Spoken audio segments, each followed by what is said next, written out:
Hey everybody, thanks for joining me here today. This is Nichole with Topaz and super excited to introduce you to the new Topaz ReStyle. The new Topaz ReStyle is the ultimate artistic exploration tool. It allows you to search new creative possibilities for your images and helps you achieve looks that, one, you might not have thought of, or two, you might not know how to create in your other post-processing software. With just one click, you can completely transform your images, and we have over 1,000 different easily searchable styles to help you achieve this new look or style. So let's go ahead and take a look at some of the interface features, the new features that we've introduced with Topaz ReStyle, and some of the cutting edge technology that we've introduced with this program as well. Go ahead and get out of this session, and we'll use this image to start off with. I'm just going to go, I am using CS6 here today, but if you are new to Topaz products, we are compatible with Photoshop, Photoshop Elements, Lightroom, Aperture, iPhoto, PaintShop Pro, many other programs, OpenView, Serif, all sorts of different programs. So you can check that out on our website at topazlabs.com, and you can check out our compatibility requirements there. And the way that you access it through Photoshop is by going to the Filter menu and then scrolling down to Topaz Labs and then Topaz ReStyle. When you go into Topaz ReStyle, it is very similar to many of our other products. Woo, that is not very pretty. Let's go ahead and press Reset. Reset is in the very bottom right of most of our products. So I'm just going to reset to get back to our original image here. The first time you open ReStyle, please know that you will have a one-time only preset build, and basically it will build all of your over 1,000 presets into a database that will be locally stored on your system, and that will happen once. So it will take approximately 15, 20, maybe 30 seconds to open up the first time, but other than that, it should open right on up like it just did for us here. Again, this is set out very similarly to the rest of our programs with our collections and presets on the left-hand panel, the main image preview in the middle, and then our different viewing options and sliders and adjustment panel on the right. So let's start over on the left to begin discussing ReStyle. So over here on the left, we have 11 different default collections here for you. The architecture, fashion, graphic, landscape, moody, nature, night, portrait, seascape, street, and underwater collections. Each collection has a multitude of different styles available for you to search through. So let's start off with the nature collection for this particular image. I'm just going to click on that. And once I click on that, you'll see the presets down here change, and you have all these presets that you can scroll over below. As you scroll over them, you'll see the preset preview pop up to the right. It tells you kind of what to expect with the particular preset. So maybe we like desert dust. We can click on that, and it is applied to the main image preview. Now we're going to go into several of the search options here available for you here shortly, but I just kind of want to cover the main interface first. Down at the bottom of the preset area, we have the ability to save, delete, import, and export. We also now have the ability with Topaz ReStyle to edit user and default presets. One main reason you might want to edit a default preset, you're not able to edit the name. We worked really hard at coming up with some fancy names there for you. But you can edit the description and the keywords. So a lot of the search capabilities come from a keyword search. And if you want to start adding in your own keywords to kind of make that search a little bit more to your liking, you can start doing that by going into this edit menu. Down at the bottom of the lower left corner, we have our menu option, which allows for you to change some preferences. When you click on preferences, you can enable or disable your interactive sliders, your tooltips, your auto updaters. You can turn off that individual preset pop-up that shows up when you scroll over your presets if you don't like that. And you can also disable the ability to open up multiple adjustment windows over here on the right by unclicking the Allow Multiple Effects Open. You can also change the items per row in your grid view, and we'll go into the grid view here shortly, and you can change that to increase or decrease the amount that goes horizontal. You also have the ability to access your user's guide, check for updates. This is where you enter your key, and you can get in touch with tech support or view the gallery, all sorts of stuff within this menu option. In this main preview window, you can see the effects that you've done so far applied to your image. You can also view your original image as well, several different ways. You can click on your space bar to see your before. You can also click on your left mouse button to see your before and after. And you also have this original process button in the upper left corner. You can just click on the original to see your original, and then click on your process button to see your processed image. You can see a before and after view as you go along. See your before on your left and your after on your right. Get back to that main one by clicking on the other icon.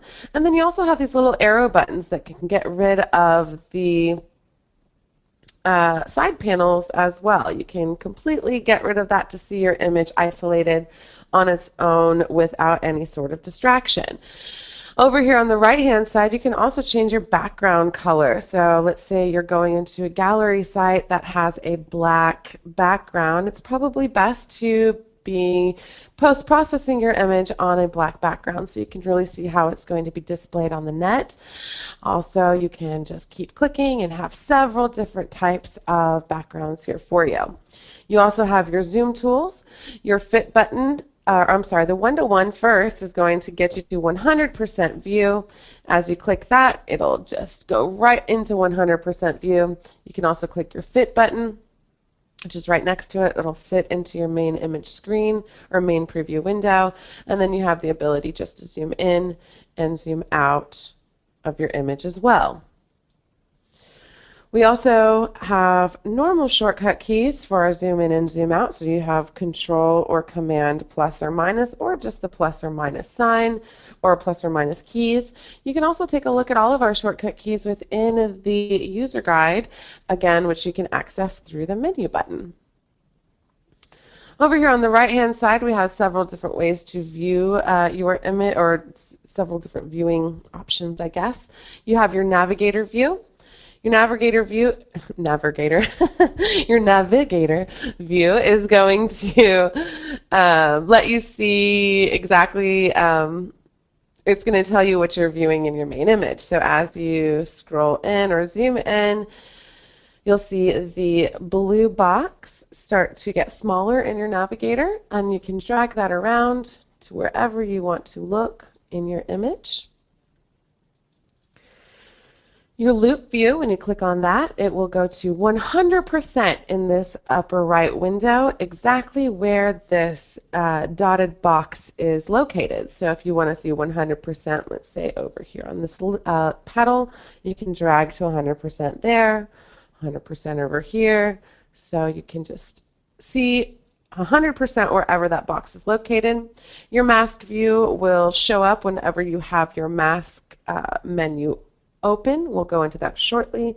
And then your histogram view will tell you if you have any clipping going on in your highlights or lowlights, and kind of tell you where the tones are located on your histogram within your image.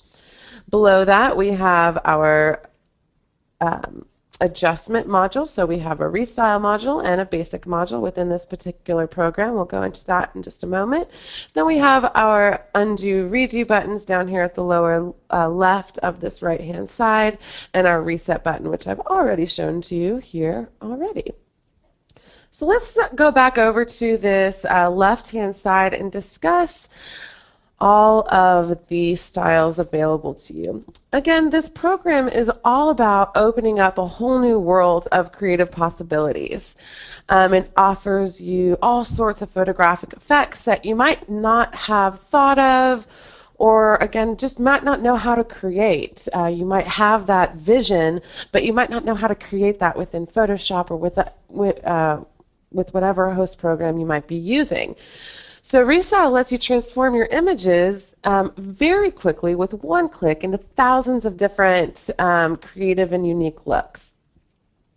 So one way that you can look through these looks is the way that I'm showing you right now, is you can click on a collection. So right now we're in the nature collection, and all of these presets will show up.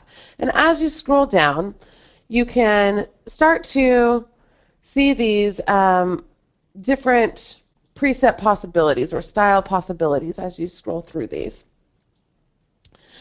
You can click on them and then they're going to be applied to your main window. But sometimes that's not exactly the easiest way to view all of these different possibilities, because as you can see, it would take me quite a while to scroll through all of the presets in all of the collections. I think we have 1,020 at this point, and I do know that more are coming eventually, so it's just going to get more and more. So we have a great way of searching with this particular program. We have our grid view, which is introduced in earlier programs. The way that you get to your grid view is by scrolling over to the right of the presets module area, or that little panel. All the way to the right, you'll have that grid icon. You can click on that, and voila.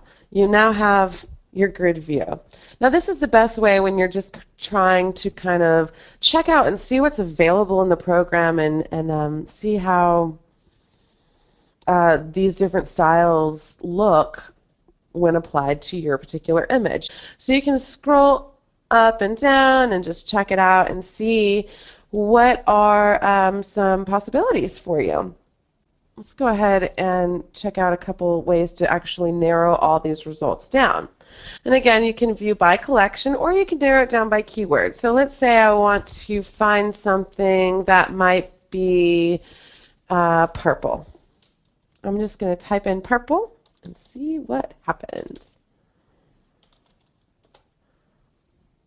So when I type in purple, purple presets are going to start showing up for me in all sorts of different types of ways. Let's say I want something that might be purple and pink. Presets that have keywords purple and pink are going to start showing up for me. So I can search by keywords, which is a really great way to narrow down a result. Or one of my favorite ways to narrow down is by finding similar presets. So if I'm in, let's say, the nature collection, let's get back into nature collection, and I'm scrolling through and I see something I really like this koala gray preset. One way I can search, again, is by similar. So I'm going to come all the way over to the right icon on my upper panel here and click on that. That's going to be my similar icon. As I scroll into my grid view, you'll see that that icon has now turned into that similar icon. And just click on the preset that might inspire you. When you click on that, it will then show you 12 presets that the program finds that are similar to the preset you clicked on. Next to that similar preset, there's also a random icon. Let's say you're not seeing anything and you just want to get inspired and you don't know where to start. This is a great way to kind of just kickstart your senses and kickstart the visuals and say, oh, wait, I really kind of like this one. Awesome.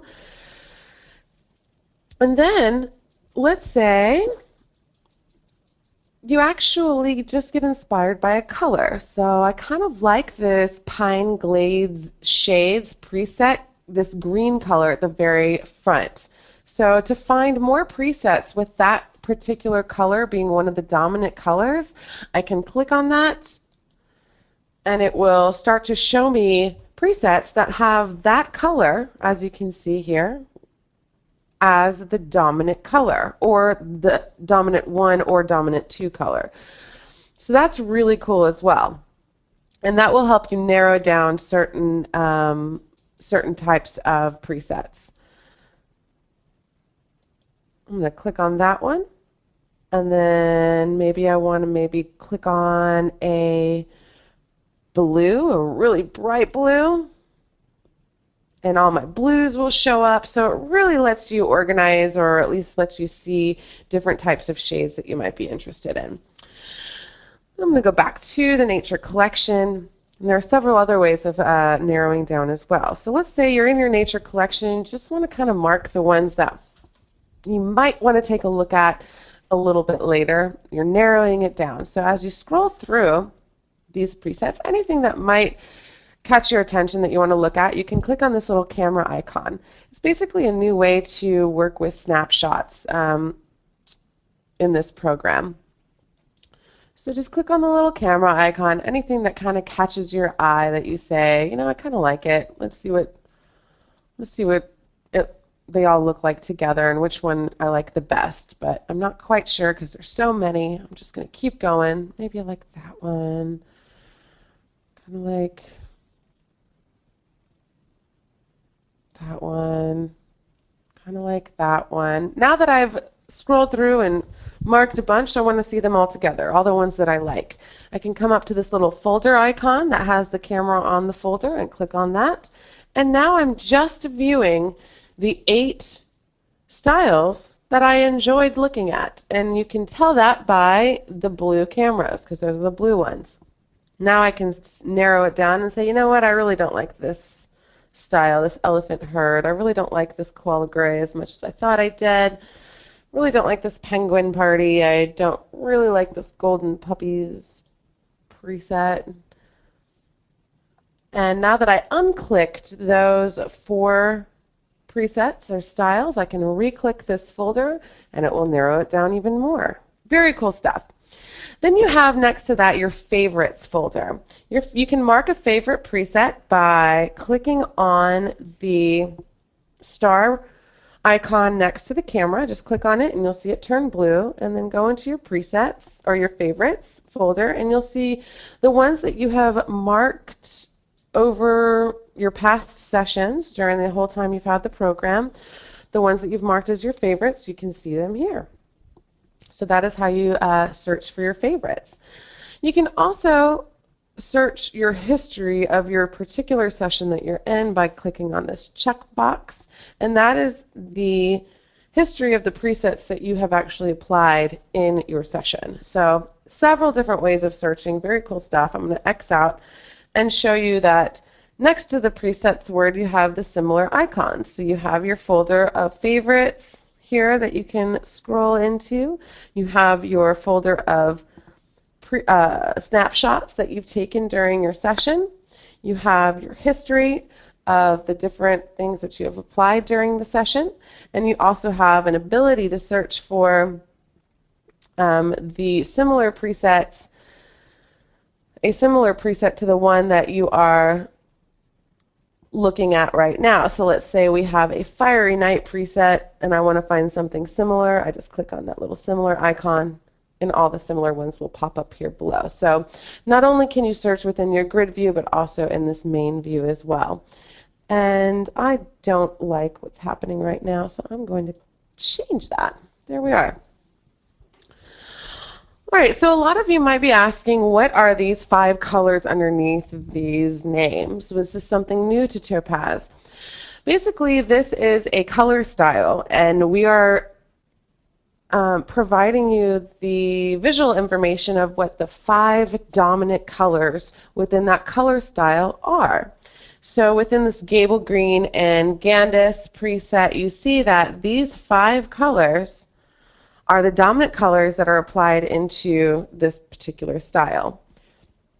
When I come over to my right-hand side and I open up my ReStyle tab, you'll see that those styles, or those particular colors, are also displayed in this 5-color hue, saturation, and luminance color sliders or color styles.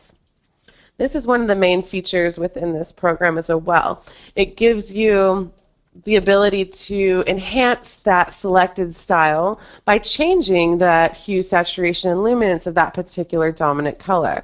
So if I don't really like what's going on with my primary color, I'm inspired by the rest, but maybe I want to make my luminance of this particular primary color a little darker. So I'm just going to take it to the left. I'm just going to darken that up quite a bit. Maybe I want to kind of brighten up my secondary. So I'm just going to take that to the right. Maybe not that much, maybe just a little. There we go. Maybe I want to darken up that fourth.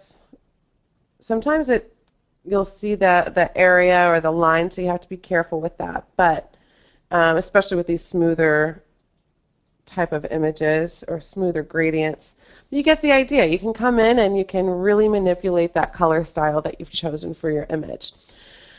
Additionally, you can add in some of that original texture within this ReStyle tab. The texture is going to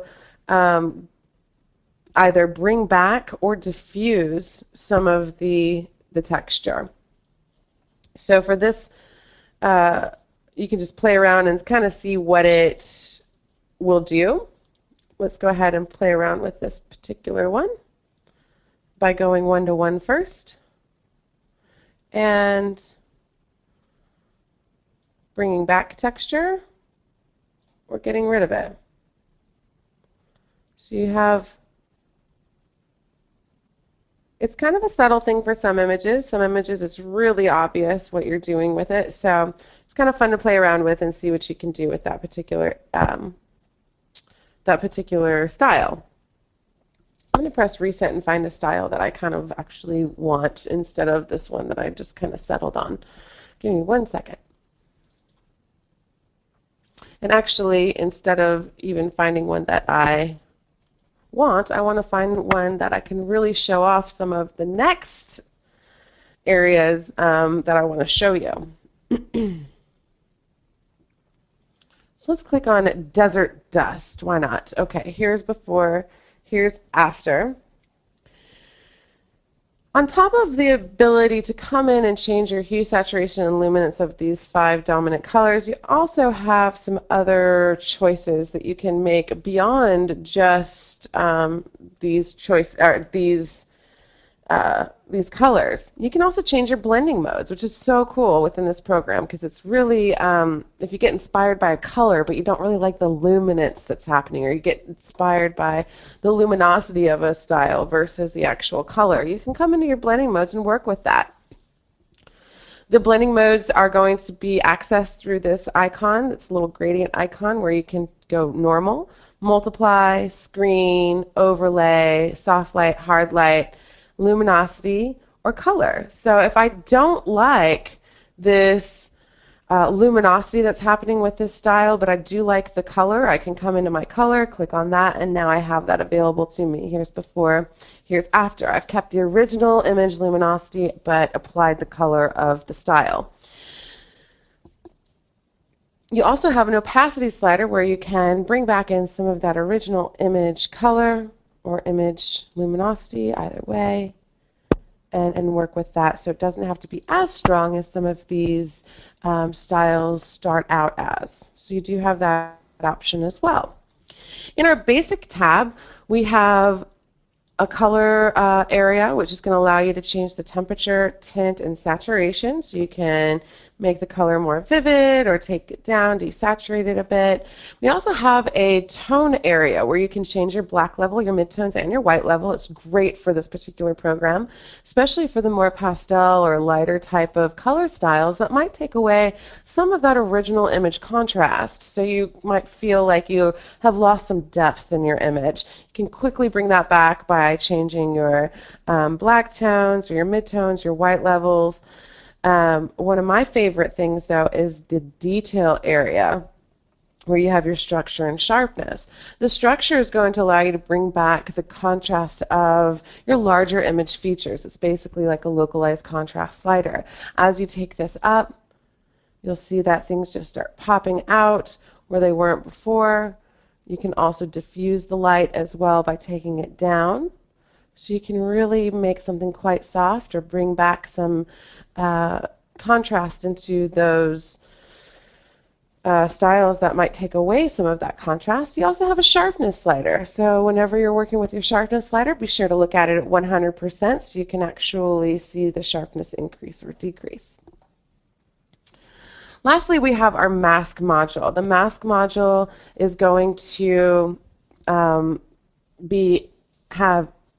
you're going to have an individual mask module for each main tab. So you have your ReStyle mask and you have your basic mask. In your ReStyle mask, you can open that on up. I really love the masking module here, but I'm going to bring in a different image for this particular feature because I only have a couple colors within this image. So let's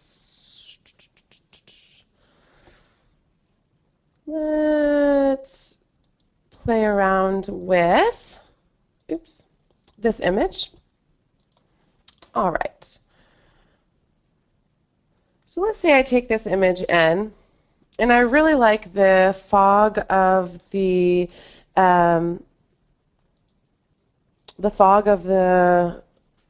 trees here, but I want to change the foreground and make it a little bit more bold or change that style altogether. So I can come through and let's take a look at our landscape presets. I'm going to open that on up. Maybe I want to go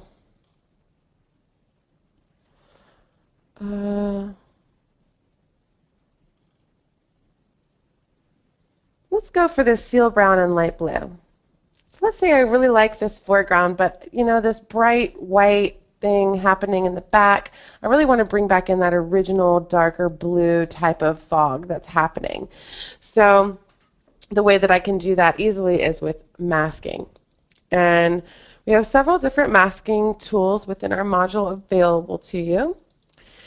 The first thing that you'll see is either a reveal or hide brush.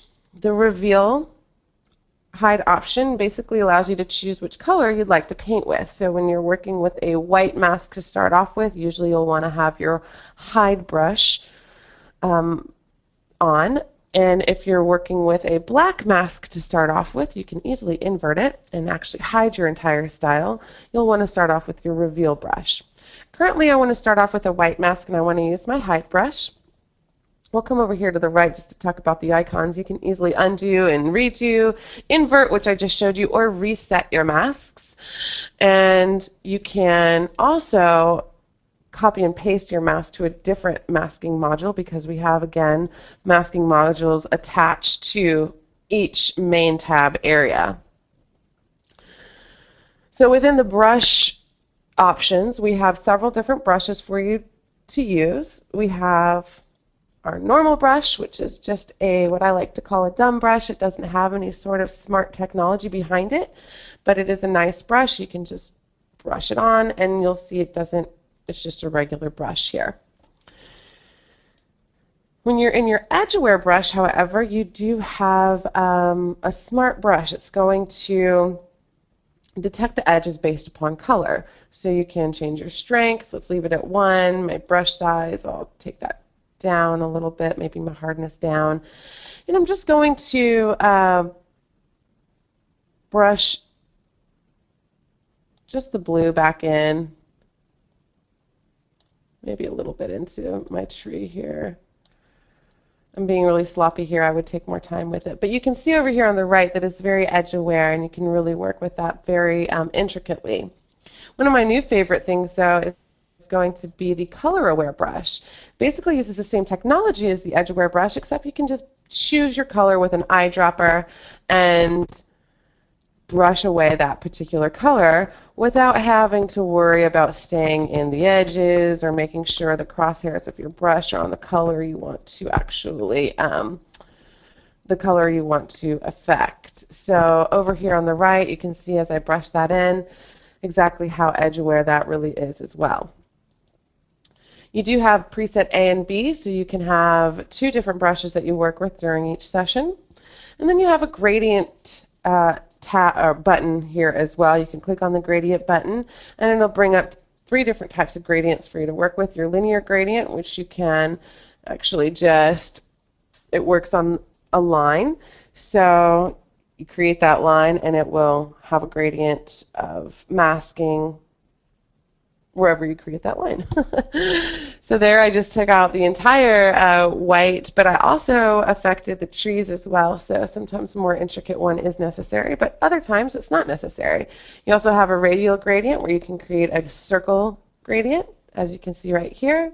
You also have a reflected gradient, and it is based upon a line as well, and it will reflect on either side. I'm going to go back to Reset and show you one of my favorite tools, which is the Color Range tool. Color Range tool, when you click on it, you'll see that there's an automatic mask generated in the mask view. And as you scroll into your image, a green dot appears. You can take that green dot and put it on whatever color you want to mask out. In this case, I want to mask out this really bright white, and I want to bring back the original color. So as I take that in, you'll see over here on the top right, it's now masking out that bright white. And I can change the size. So I'm going to make it really big, and I can change the sensitivity as well. Make it more natural, more smooth of a transition, and really get that, or I can be very exact to the color that I chose with that green dot, where I can open up the different color range. Once I do that, I can also, I'm going to say OK.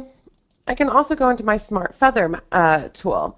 The Smart Feather tool is really cool. It blurs the edges of the mask to create a softer transition between the masked and the unmasked areas. So the first slider is going to be your feather radius, and that determines the size of the feathered edge that you create. As you take that up, it will create a more feathered edge, a more softer transition. The feather aware is going to control how edge aware the feathered area is. So higher values are going to increase the edge awareness, and it's good for precise yet still natural, not so hard transitions. So it's going to keep a softer transition that was applied with that feather radius, but it's still going to bring back some of those edges. As you take it up, it will become very feather aware. The mask contrast is going to determine the edge brightness of the mask, and then, so as we take that up, it'll become brighter and darker, and then the mask strength is going to determine how hard the mask is applied to the subject's edges. So as we take that up, you'll see it gets brighter, down, there you are. So lots of options within your masking module here, and it's a very powerful thing.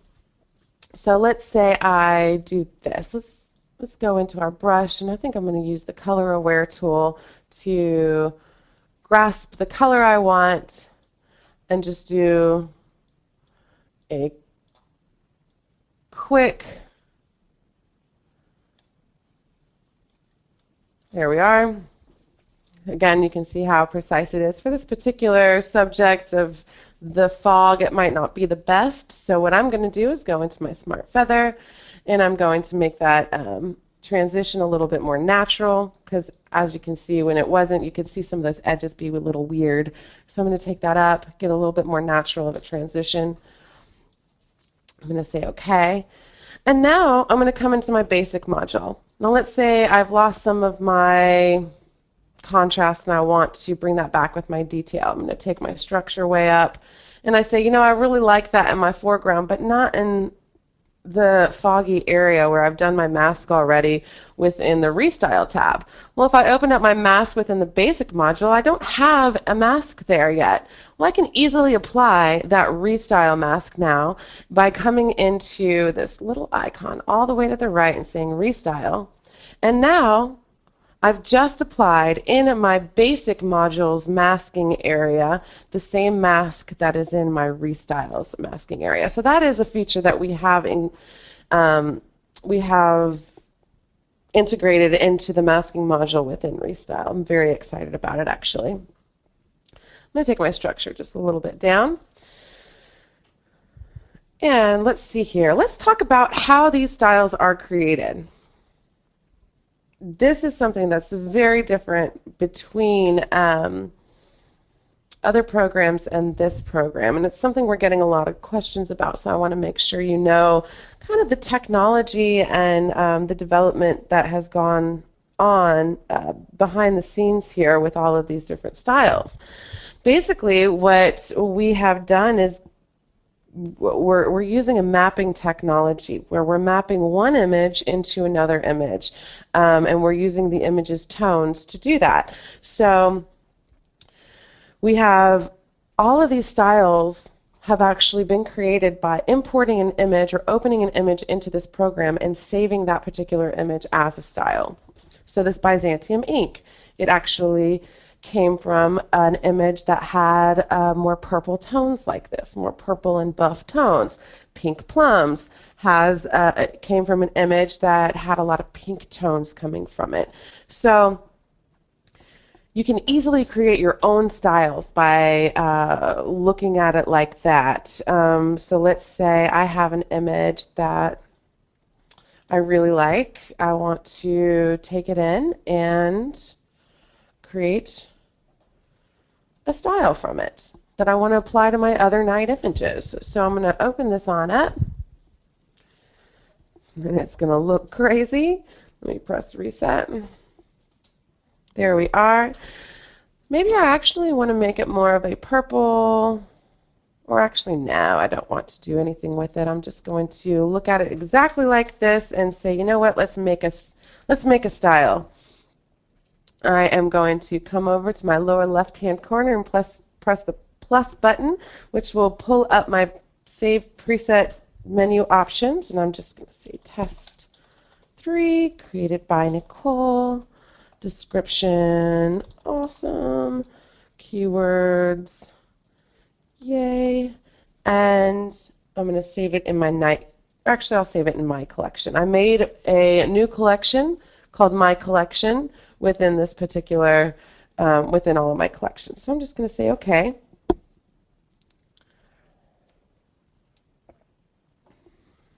It's going to read the image tone, so it does take a little bit longer than a normal preset that we have in our other images or other programs. But it's going to read it and then save it into a color style. All right, now if I go into my collection, I can see that color style in Test 3, and you can see it right here. Now if I want to apply that, let's cancel out.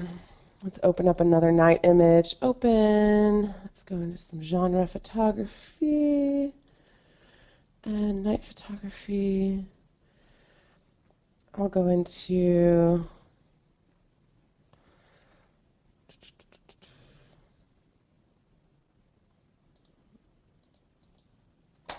my light painting. Okay, and open that on up. And I'll apply Test 3 to it.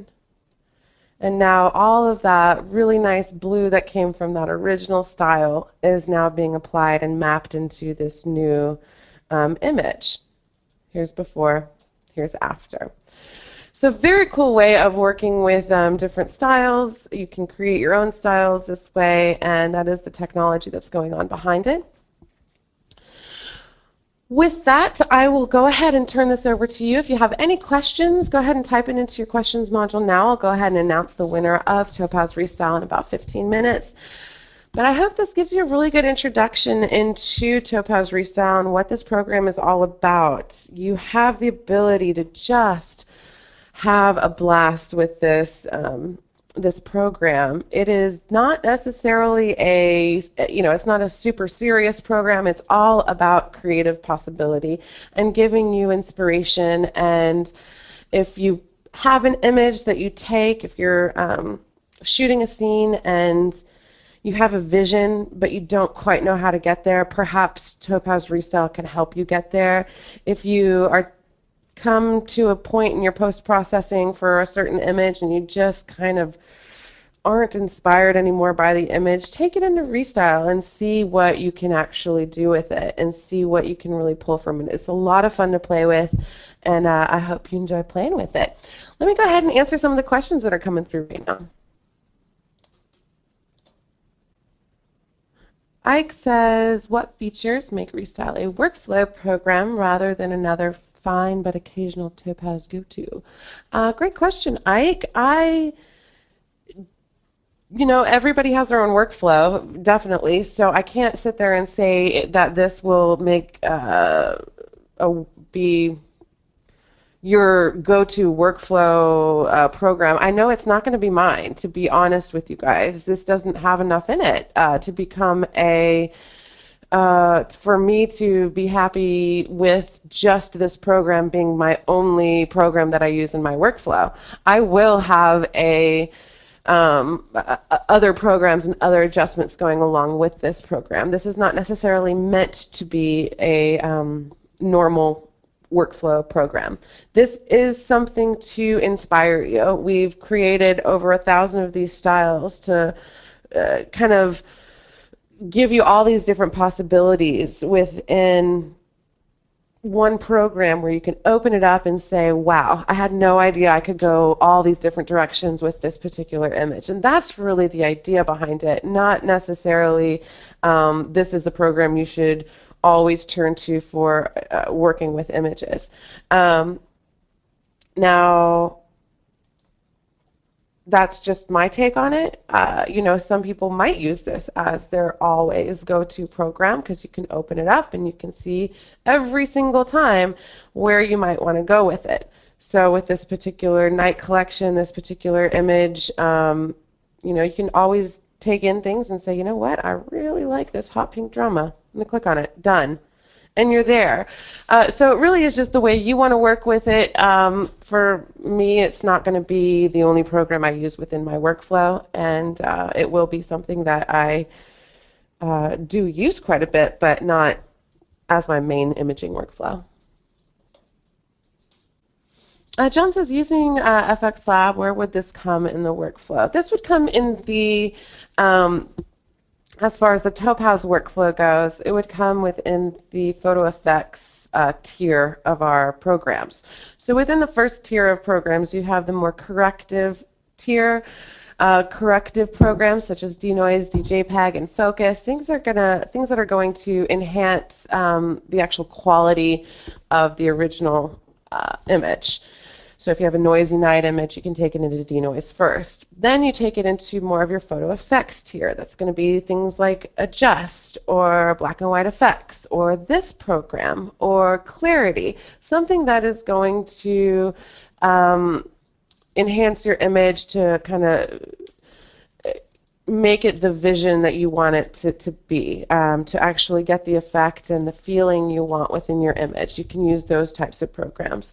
Then you have your more artistic programs that come in after that. That would be more like Simplify and Clean, your painterly or cartoon-like programs. Then you have your finishing program, which is Topaz Detail, of course. And then your programs that just come anywhere you want to put them. Remask and star effects.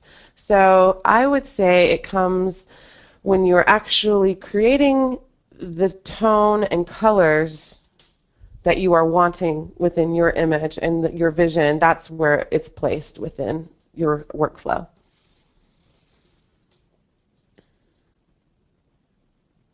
Bob says, does one really need all 14 Topaz plugins to tweak their images? It seems like an awful lot of tweaking to be done per image. No, absolutely not. I've never, ever used all 14 Topaz plugins for one image. That's a crazy amount of programs to take one particular image in. For me, that's my workflow. My workflow usually consists of having my host program, whatever that might be. I use several different ones. And maybe using 3 to 4 different Topaz plugins each time. So no, you don't need all 14 programs, but let's say I have an image that I want to mask out. If I'm using a masking program, I, of course, am going to use Remask. Or if it's an easy masking job, I'll just use the masking modules that are available to me within whatever effects plugin I'm going into. If I've become obsessed with adaptive exposure and localized contrast after working here and really playing around and loving that. So I'll use a program that usually has that. And this program does, by the way, with its structure, detail. It's basically very similar. It just really pops everything out there. It does a great job of doing so. So you do have that within this particular plugin as well. So what I would usually do is use one program within each tier. Unless, of course, I needed multiple corrective programs like InFocus and Denoise, then I would use both of those. But I usually won't use Adjust and Black and White Effects and Topaz ReStyle. If I'm looking for a more natural image, I'll use Topaz Clarity only and go on to Topaz Detail.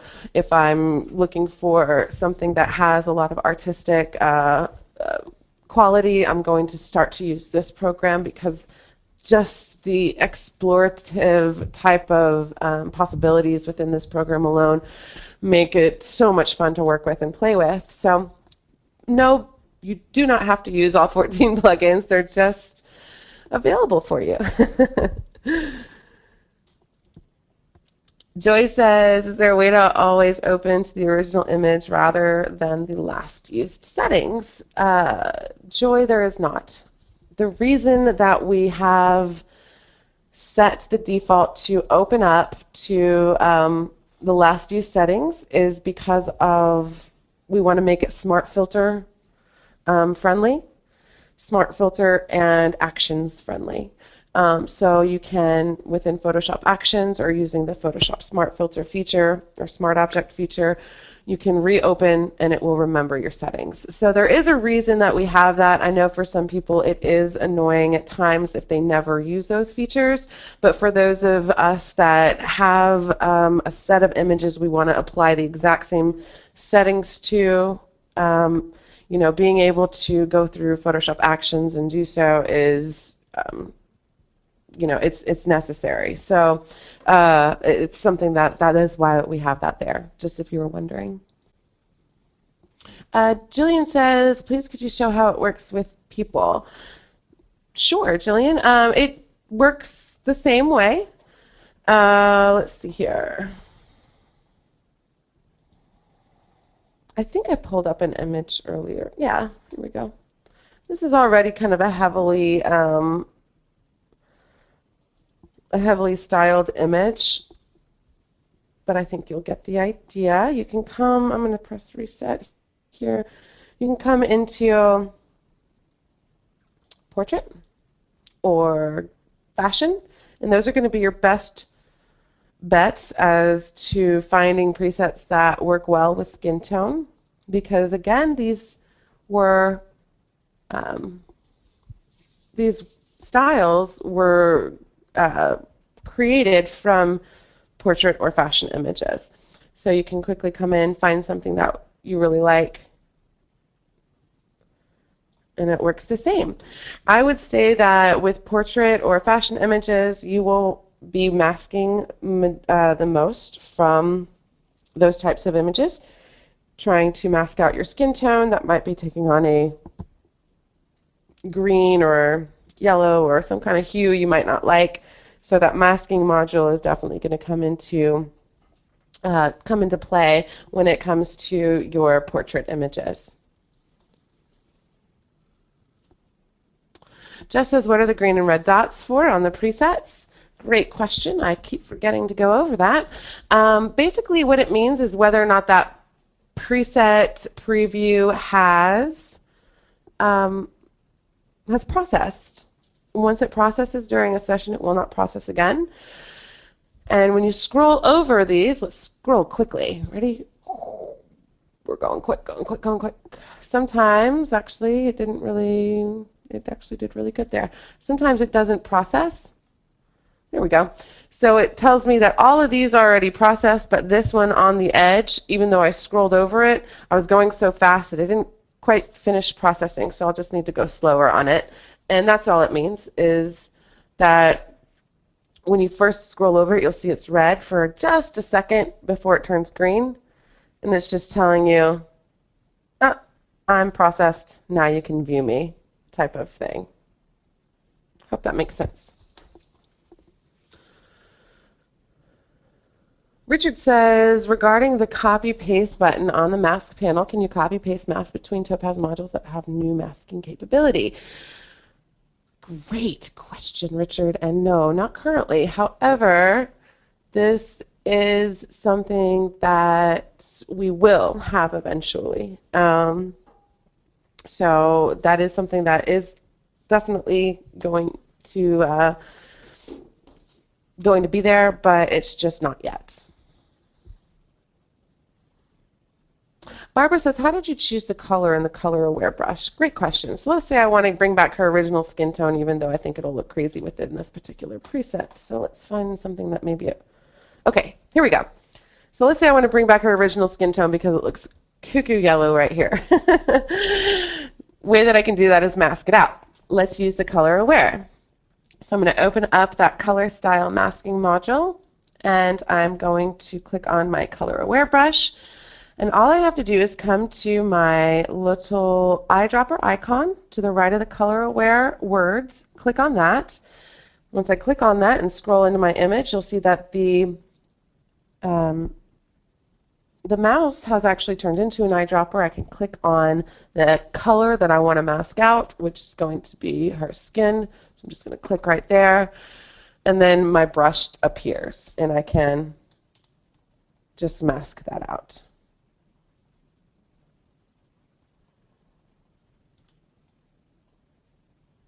And now I'm going to click on the little eyedropper again and mask out the darker yellow color as well. And voila! Over here on the right, you can see that it was very color aware, and I was able to bring back in her natural skin tone and still keep the style of this particular preset. Deborah says, can Nichole go over the color range mask again, please? Absolutely. Let's go ahead and set this back to a default mask. So we've brought back in her crazy yellow colored, like the bright yellow there. So instead of using the color aware brush, I'm going to use the color range tool. When I click on the color range button, the masking module will turn into my color range tools.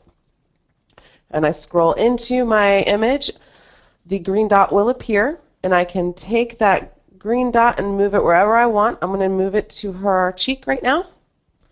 And when I move it onto her cheek, it's going to mask out everything that is the color of her cheek. So you can see over here on the top right, the actual mask area, what it's masking out. I can change the size of my mask or that color range, so I can open that up. And then I can either increase the sensitivity to make it very exact to the color I've placed that green dot on, or I can make it less sensitive to that color and bring back in other colors. Now, another question I get a lot of the time is, can you make multiple color range dots? And yes, you can. All you have to do is process one and then start another. So I'm going to say OK here. And then I'm going to open up the color range tool again, scroll on in and place maybe on the elbow, get that kind of darker color going. There we go. Make that sensitivity down, size up, and say OK. And now I've masked out her skin tone. Ooh, Kathy, great question. And you're getting kind of the power behind the program. She says, can I take a random low-res photo off the internet and bring it into the program to capture the color style to save colors for my photos? And yes, it doesn't matter what picture you bring in. You know, that's your choice if you want to bring one in of your own, or some, you know, another one that you capture from a screenshot or something like that, and you can create your own style. Now, obviously, it's not going to map it directly. the thing is there are constraints put onto this mapping technology, again, to allow the quality to be as good as it is. And that's something that's really important with this program.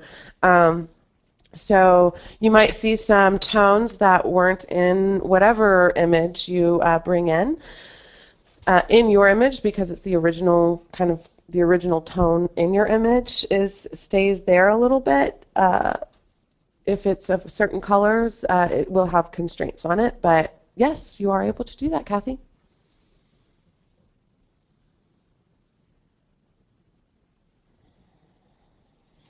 Joe says, on the wood scene, where did the blue background come from as you masked? The blue background came from the original image, Joel. So whenever I was working with this,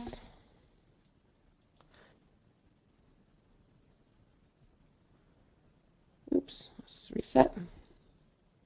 You see that this original image is blue, or it's a shade of blue. And as I apply something to it, let's say I apply chestnut or battleship blue gray. Here's before, here's after, and I want to bring back the original blue background. I can do so with my mask using my color range. Maybe right there. Size, sensitivity, done and done.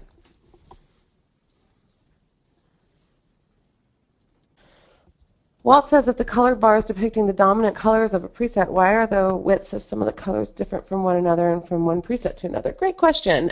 These just tell you how dominant they are as far as the dominance. So this dark thoughts preset is going to be predominantly this darker half of this, of the 5 dominant colors, over half of that is coming from that dark color. Now, the reason you're seeing a lot of that blue is because that mask is still attached. But if I undid that mask, I'm guessing that I have quite a bit darkness yet. There we go. Whereas, let's see here, city window seat, I'll have all of these 5 colors pretty evenly spread out through this particular image. So it's just telling you how strong that particular color is within that style. Pam says, can I ask you to go over how you make a style from your own image again? Sure, Pam. So let's say you're working on an image. Let's say we've worked on this image, and we added our mask back in. So we've actually created our own because we've masked out this original style, part of the original style. Let's go ahead and now do some things with our luminance, saturation. I'm just going to kind of go crazy here. Hue even. Let's go nutty with the hue. Okay, so here we have this preset, and actually let's take our mask away. Okay. Here we have this new and interesting style that maybe I want to apply to other images. The only thing I have to do is come over here to my lower left and press the Add button, and I save it as a style. So this will be test 4. You can just say who it's created by, a description, and a keywords. If you want to be able to search for it later, press OK. Oh, I didn't press a collection. You need to also say what collection you want to save it in. So I'll say my collection. OK. And it's going to read the color styles that are actually in the image right now. And it's going to create our own preset. Now I can take another image into this program and apply that style or preset. Now, the trick is, or the one thing that Kathy was talking about earlier, is you can actually grab an image of yours or an image period, any image, and just bring it into the image and not touch it and actually save it as a style. That's how all of these presets have been created. All over 1,000 of them. It takes a bit of time. But that's how those were actually created as well. So we just brought images in, saved them, and created a style. So now if I go into my collection, I'll see my test 4. My test 4 gives me, or is based off of this particular image I'm looking at now. I'm going to press cancel, and I'm going to take this image right back on in there and go into my, well, first I'm going to press reset and press test 4, and there you go. You have it right here. Something we are working on is the fact that these settings should not be saved. So I'm just going to go back to that. There we go, and it's our original preset. We are solving that issue right now as far as it's saving the hue, saturation, and luminance slider values. So that should be resolved shortly, but now you can see that it's a very similar look to what we had just created. It's not exact though. That's also something that you probably noticed. That's what it's supposed to do. Vince says, how many styles can I have in my collection? Vince, you can create as many styles as you want. It is unlimited. All right, everybody, thank you so much for joining me here today. I hope this is a good intro into our newest program and that you are excited about it. I know that we've had a lot of fun playing around with it and worked really hard on developing a high-quality styling algorithm, so I hope that you enjoy it, and we can't wait to hear from you about it. All right, thanks so much, everybody, and I hope you're able to join us for some upcoming webinars. Bye-bye.